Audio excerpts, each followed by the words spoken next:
Hello and welcome to the show. Today we are shining a light on a few talented young people doing it big in show business. It is another one of our installments of our signature series, Young Black Hollywood. And my first guest stars in the hit show BMF as the little sister in an influential family. Nicole, she's quite a force to reckon with in this family as well. And while she may have started her career as a child actor, she became a young woman pursuing theater arts at Howard University. Please welcome to the show, Laila Pruitt. Thank you so much. That intro was great. Oh, well, thank you, baby Bison. It is good to have you here, and I'm so proud of you. Thank you really, so much. Really proud of you and the work that you've been doing sort of quietly for years now. This has been quite a journey for you, hasn't it? Yes. Where did it begin? When I started, I was 5 years old. My Gigi, that's my grandma on my dad's side, she asked my parents, like, can I send a picture of her to this agency? And my parents were like, okay. Like, they didn't know anything about it. And so she did, and they ended up sending me on an audition for a gummy bear commercial, and I booked it.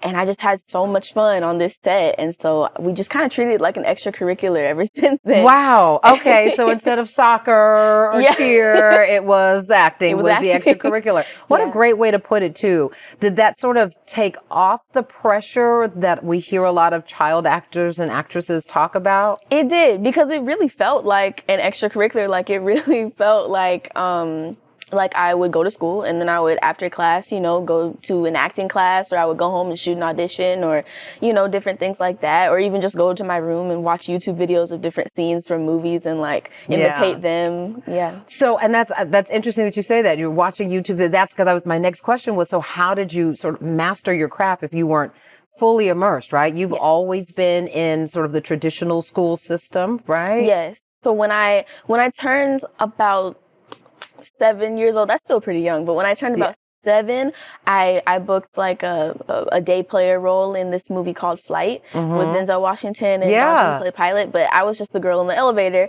And I noticed he was in the elevator too, and he was so into his role. And so that kind of got my wheels turning as to wow, this is really a career.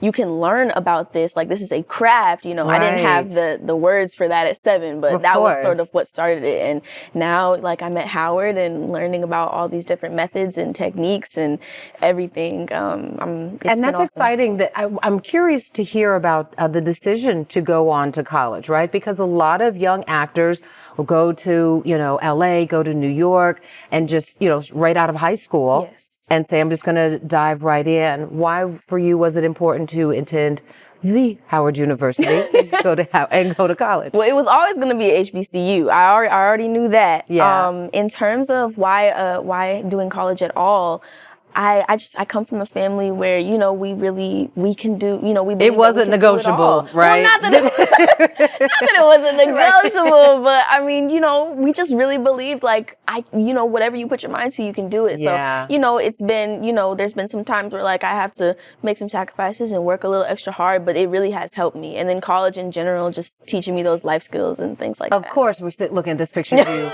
On the yard. So listen, I'm loving the finesse, the ability to go back and forth between being a college student and studying for the finals and doing all the things that are required, pledging a sorority, doing all the college things so that you still have that experience that I can't help but wonder keeps you from being in a situation where you're like, I didn't get to have a childhood.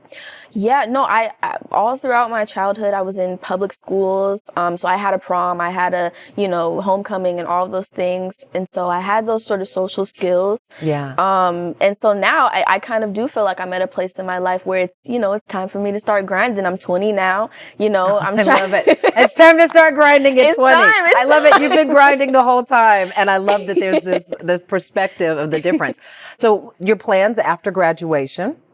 Plans after graduation, I'm a theater arts major. And so the theater world has just been expanded, to me. And so I'm really excited about breaking into the theater world and continuing to audition for those kinds of projects, and then continuing to audition and hopefully still, shooting BMF and all those kinds of things. I'm excited. Yeah. And BMF, this is intense. Yes. Right. Like, this is not lightweight stuff. These are, real life scenarios that a lot of families are really living. How does it feel being a part of this cast and such an important show? It really is such an honor. Like we say all the time on set, everyone who's on set and everyone who's been casted is supposed to be there. Like, everyone plays their role and provides and gives to each other so well. I'm so grateful to be on that set. Yeah. I think we have a clip from the show. Okay. All right. Let's take a look. Oh, no, you still got a few more years to be a child. Don't rush it. Right? I didn't rush it. It was the adults around me who rushed me. That's why I organized this dinner, actually, because I'm just tired of everyone's newfound obsession with me. Nobody even paid attention to me until Meech and Terry moved out. I think you're exaggerating a bit, Nicole. You mean like when you make assumptions about me and Breeze? Or when you think that me wearing tampons is gonna make me into a But Meech and Terry have been having babies since before they could legally drink. Meech has 2 babies by 2 different women, and Terry has been messing around with some old Jezebel while Wanda was pregnant. Hey, listen, we're being hard on you because we're trying to protect you. From what? Both of my brothers are drug dealers. Yeah, it's intense stuff. Absolutely. Staying plugged into that character and still having your, college girl life. How is the challenge? Is there a challenge there ever? There has been, at times, like we say as actors, like the body doesn't really know the difference when you're, allowing yourself to, when you're in character crying, or getting angry, in these different situations. And so I try to make sure that I just sort of hone myself every morning. Yeah. I listen to a sermon or I listen to Christian music. I'm a Christian. And so I keep my spirit aligned in that way. And then, understanding and sort of making boundaries for what Nicole does and how Nicole conducts herself and how Laila conducts herself. Yeah, that's because those are 2 different people. And so treating them as such has been helping important. me. And I just want to hats off. That's a scene that actually went viral on social media. A lot of folks were talking. Were you surprised? I was, because I actually, actors, we always have like our scenes that we like and ones that maybe I didn't really even like that scene. Nikki's growing up. Nikki's growing up. Nikki is growing up, and people just love that scene. And every time I get a compliment on it, I'm filled with joy. I am filled with joy to have you here. Thank you so much. It really is really exciting to talk to you and see you in this space. Thank you so much. Super proud of you. All right, listen, when we return, you're going to meet 8-year-old AJ and her father. They're going to talk about how she prepares for some really serious roles and the roles that parents play in the process of helping their young actors and actresses thrive in this industry. Don't go anywhere. The conversation continues when we return. Hey there, Portia here. Listen, that was a good conversation, wasn't it? Want to see the rest of it? Just go to portiashow.com, scroll down until you see that particular episode. But listen, before you scroll on out of here, I need you to do me a favor, please. Like, comment, let us know what you thought of that episode, and subscribe. And if you already are a subscriber, we sure appreciate you. In the meantime, we'll be sure to see you on the next episode of Portia, and you can catch us weeknights on Fox Soul as well. Tell your friends. Tell them to like, comment, and subscribe. See you next time.